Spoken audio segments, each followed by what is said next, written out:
नमस्कार बंधुगण आपण मानकु प्रत्येक आउ गोटे वीडियो को स्वागत। बंधुगण आज वीडियो में आपको तीनोटी विषय देखी।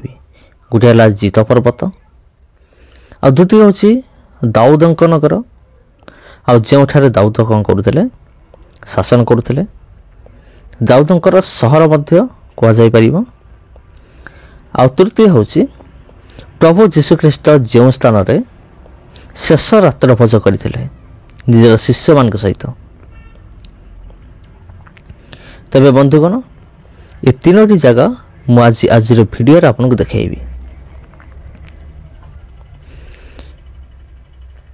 तेरे गत वीडियो रे आमने जेरूसालेम रु पैलेस्टाइन को जो रास्ता आउ से रास्ता रे कौन कौन दृश्य सब पड़े ताहा मु आपण मानकु देखैथिले, जाकि आपण भल भाव जानते। तेबे बंधुगण जमती कि मु आज आपन कहली जे आज वीडियो रे मु आपनको तीनोटी जगह देखैबी जाकि आम निमंत अत्यंत गुरुत्वपूर्ण अटे। आउ देखंतु आगे सीसीटीवी कैमेरा गत थर मु कही जे रास्ता रे किसी जगह रे सीसीटीवी कैमेरा लगी अछि गतिविधि लक्ष्य करिया पई। और ये इस्राएल देश।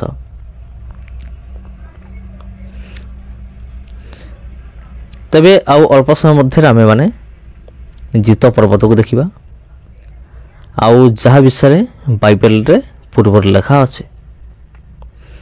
तेबे प्रिय बंधुगण ख्रीष्ट रे प्रिय भाई एवं भनी माने ये जो जित पर्वत विषय जित पर्वत मध्य बाइबल एक गुरुत्वपूर्ण पर्वत एवं जित पर्वत मध्य एक पवित्र पर्वत अटे। आ जो पर्वत को प्रभु यीशुख्रीष्ट द्वितीय आगमन करिया समय निजर पाद को रखिबे ताहा होछि जित पर्वत। आ सियन पर्वत विषय मैं आपको कही ऑलरेडी वीडियो अच्छे।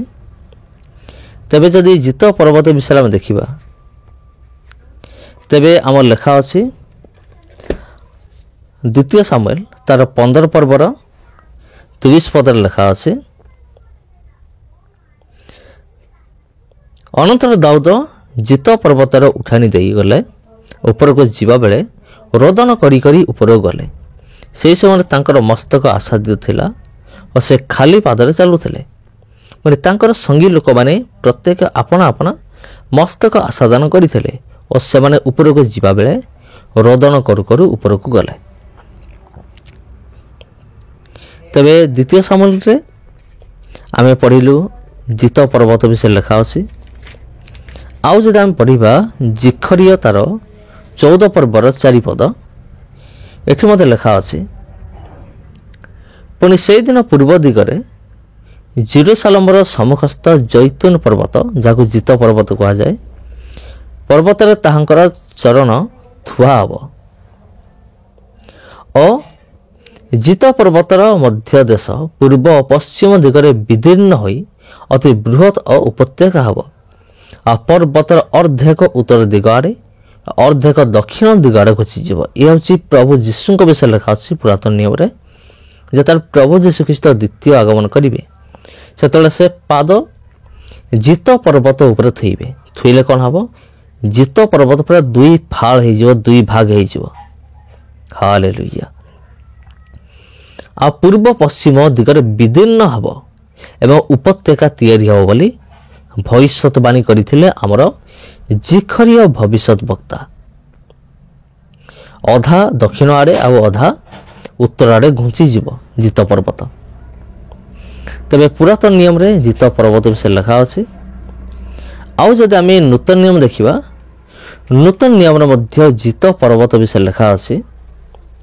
जाके हम पढ़िया माथ्यू तार 21 पर्वर तार 1 पद जेतेबेले से माने जेरूसालेम निकटवर्ती होई बैतफागी और जित पर्वत निकट उपस्थित हेले सेतेबेले यीशु दुई शिष्य को यही कथा कही पठेले। तब लेखा अछि से किपरि शेष रात्र भोज कले से विषय लेखा अछि। आ बर्तमान आपण स्क्रीन रे जो देखुचंती ये होछि वर्तमान जित पर्वत। आ यही जगह परमेश्वर प्रभु जीशुख्रीष्टर पाद पड़ जो यही जगार पाद पड़ यही जगह पूरा दुई फाड़ हो दुई भाग हो जगह जहाँकि किसी समय पूर्व आम पढ़लु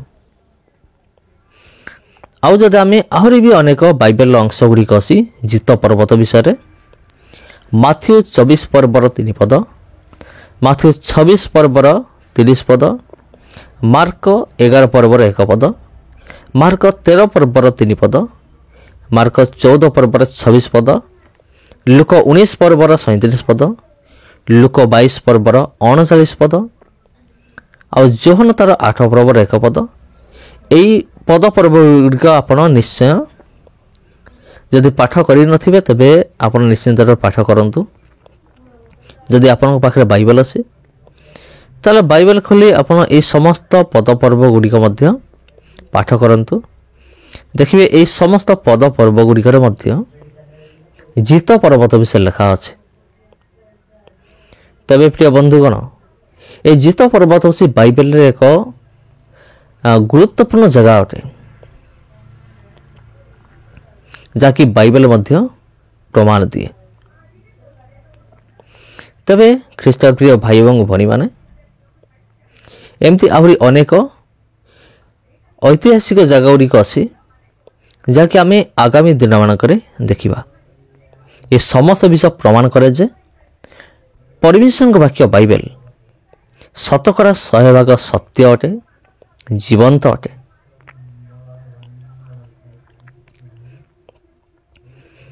तबे ये हूँ वर्तमान जेरूसालेम रु आमे माने किसी आग को आमे माने आसीचु जोटा कि जित पर्वत पार होगी आ किसी समय पर आमे माने देखिबा दाऊदंकर नगर विषय देखिबा दाऊदंकर स्थान आ दाऊद राजा को नहीं एक पार्क कह जाए किंग डेविड नेशनल पार्क बर्तमान आपन जो देखुं जहाँ देखुं सी हूँ किंग डेविड नेशनल पार्क राजा दाऊदंकर ना रे एक पार्क अच्छे ता बाहर देखा एमती आ किसी समय पर आम माने से भीतर आम देखा केमी देखा जाए चलतु ये पार्क रो भीतर को आम जा धीरे धीरे अब आपण तो राजा दाऊदंक विषय जानते राजा दाऊदंकर वंशधर होती प्रभु जीशुख्रीष्ट आ प्रभु जीशुख्रीष्ट को दाऊदंकर पुत्र बोली संबोधन करा जाए एथर आपण अनुमान करि पारुथबे बाइबल रे दाऊदंकर नाम केते गुरुत्वपूर्ण अटे तबे दाऊदंकर वंशधर प्रभु जीशुख्रीष्ट जन्म होते जात होते तार वंशावली संपूर्ण भाव में माथ्यू पुस्तक आप पाइबे माथ्यू तार 1 पर्व किपरि दाऊदंकर वंशरू अब्राहम को वंशर आरंभ होगी किपरि दाऊदंकर वंश सहित शेष में प्रभु जीशुख्रीष्ट जोसेफ ठार जन्म हेले ये हूँ किंग डेविड नेशनल पार्क देखंतु लोक मान देखंतु प्रबल लोक एठी मध्य अनेक लोक मान आसंती केवल ये गोटे नुहे बाइबल रे जेते भी दर्शनीय स्थान गुड़िक रही अछि ए समस्त दर्शनीय स्थान मानकरे अनेक लोक मान आसंती देखिकी परिदर्शन करिकी समाने जानते केवल इस्राएल देशर ही नुहे इस्राएल देशर बाहर मध्य अनेक लोक आसंती एठाको जेपरिकी अमेरिका हो फ्रांस हो जापान हो स्विट्जरलैंड हो एपरिकी आम इंडिया मध्य लोक माने सेठाको जाती परिदर्शन करने देखापी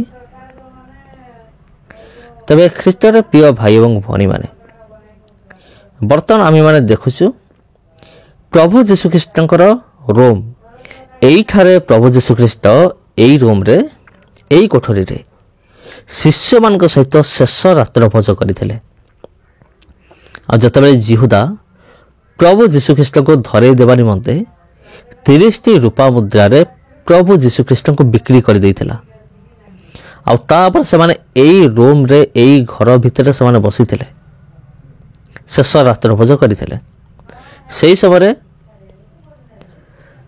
ସେହି ସମୟରେ ତ ଏଇ ଘର କିଛି ଏମିତି ନଥିଲା, କିଛି ନିମ୍ନମାନର ଘର ଥିବ ନିଶ୍ଚିନ୍ତ ରୂପରେ।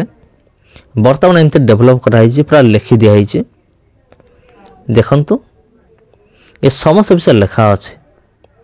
ଏଇ ରୁମ୍, ଏଇ ଗୃହରେ ହେଇଥିଲା ଶେଷ ରାତ୍ରଭୋଜ, ଯାହା ଆପଣମାନେ ସ୍କ୍ରିନ୍ରେ ଦେଖିପାରୁଛନ୍ତି। ତେବେ ଆଉ କ'ଣ କ'ଣ ଏଇ ଘର ଭିତରେ ଅଛି ଆମେମାନେ ଦେଖିବା। ଏ ବିଷୟରେ ଲେଖା ଅଛି ମାଥ୍ୟୁ ତାର 26 ପର୍ବ 17ରୁ 25। ଯଦି ଆମେ ଦେଖିବା ସେଠି ଲେଖା ଅଛି, ଆପଣ ନିଜେ ପଢ଼ିବେ। ମାଥ୍ୟୁ 26 ପର୍ବ ତାର 17 ପଦରୁ 25 ପଦ ମଧ୍ୟରେ ପ୍ରଭୁ ଯୀଶୁଖ୍ରୀଷ୍ଟ ଏହି ଘରେ ଶିଷ୍ୟମାନଙ୍କ ସହିତ କିପରି ଶେଷ ରାତ୍ରଭୋଜ କଲେ, ଅର୍ଥାତ୍ ପ୍ରଭୁ ଯୀଶୁଖ୍ରୀଷ୍ଟଙ୍କର ମରଣ ପୂର୍ବରୁ ଆଉ ପ୍ରଭୁ ଯୀଶୁଖ୍ରୀଷ୍ଟ ସେହି ରାତ୍ରିରେ ଏକ ଭୋଜ ତିଆରି କରିଥିଲେ। ରୁଟି ଏବଂ ଦ୍ରାକ୍ଷାରସ ଘେନି ସେ ଶିଷ୍ୟମାନଙ୍କ ସହିତ ଭୋଜ କରିଥିଲେ। ରୁଟିକୁ ନିଜ ଶରୀର ସହିତ ତୁଳନା କରିଥିଲେ ଏବଂ ଦ୍ରାକ୍ଷାରସକୁ ନିଜର ରକ୍ତ ସହିତ ତୁଳନା କରିଥିଲେ। ଆଉ ତେବେ କହିଥିଲେ, ତୁମେ ଯେତେଥର ଏଥିରୁ ପାନ କରିବ ସେତେଥର ତୁମେ ମୋର ମୃତ୍ୟୁକୁ ତୁମେ ପ୍ରଚାର କରୁଅଛ। ତେବେ ଅନେକ ଲୋକ ଏଠାକୁ ଆସନ୍ତି, ଆସିକି ସେମାନେ କେବଳ ଆସନ୍ତି ନାହିଁ, ସେମାନେ ସହଭାଗିତା ମଧ୍ୟ କରନ୍ତି। ସହଭାଗିତା କରିକି ସେମାନେ ଯାଆନ୍ତି।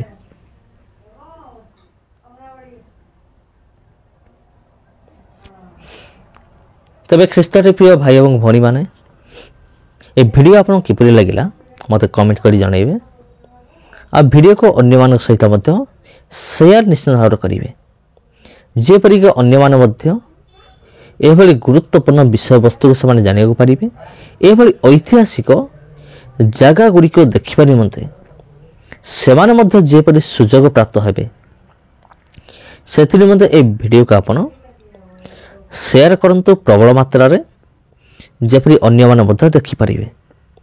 କାରଣ ମୋର ଚ୍ୟାନେଲରେ ଏଇ ଗୋଟିଏ ଭିଡ଼ିଓ ହିଁ ନୁହେଁ, ଏହାକୁ ଛାଡ଼ି ଦେଇକି ଅନେକ ଐତିହାସିକ ଜାଗା ବିଷୟରେ ଭିଡ଼ିଓ ଅଛି, ଅନେକ ବାଇବେଲର ପ୍ରତ୍ନତତ୍ତ୍ୱ ପ୍ରମାଣ ବିଷୟରେ ମଧ୍ୟ ଭିଡ଼ିଓ ରହିଛି, ଆଉ ବାଇବେଲର ଅଧ୍ୟୟନ ବିଷୟରେ ମଧ୍ୟ ଭିଡ଼ିଓ ଅଛି, ଆଉ ହିନ୍ଦୁ ଧର୍ମଶାସ୍ତ୍ର ଉପରେ ଆଧାର କରି ମଧ୍ୟ ମୋର ଚ୍ୟାନେଲରେ ଭିଡ଼ିଓ ରହିଅଛି।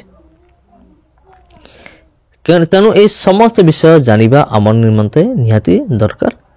କାରଣ ଏହି ସମସ୍ତ ବିଷୟ ଯେତେବେଳେ ଆମେ ଦେଖୁ ସେତେବେଳେ ଆମମାନଙ୍କର ବିଶ୍ୱାସ ବୃଦ୍ଧି ହୁଏ। ହଁ ବନ୍ଧୁଗଣ, କାରଣ ବାଇବେଲ ତ ଆମେ ପଢ଼ିଛୁ, କିନ୍ତୁ ଏଇ ବାଇବେଲର ଜାଗା ଗୁଡ଼ିକୁ ଯେତେବେଳେ ଆମେମାନେ ନିଜ ଆଖିରେ ଯେତେବେଳେ ଆମେମାନେ ଦେଖୁ ସେତେବେଳେ କ'ଣ ହୁଏ, ସେତେବେଳେ ଆମମାନଙ୍କର ହୃଦୟରେ ଥିବା ବିଶ୍ୱାସ ବୃଦ୍ଧି ହୁଏ। ହଁ ବନ୍ଧୁଗଣ, ତେଣୁ ଏ ଭିଡ଼ିଓକୁ ଆପଣ ସେୟାର କରନ୍ତୁ ଅନ୍ୟମାନଙ୍କ ସହିତ। ତେବେ ଆଜି ପାଇଁ ଏତିକି, ପୁଣି ଦେଖା ହେବ ଆଉ ଗୋଟେ ଭିଡ଼ିଓରେ। ଧନ୍ୟବାଦ।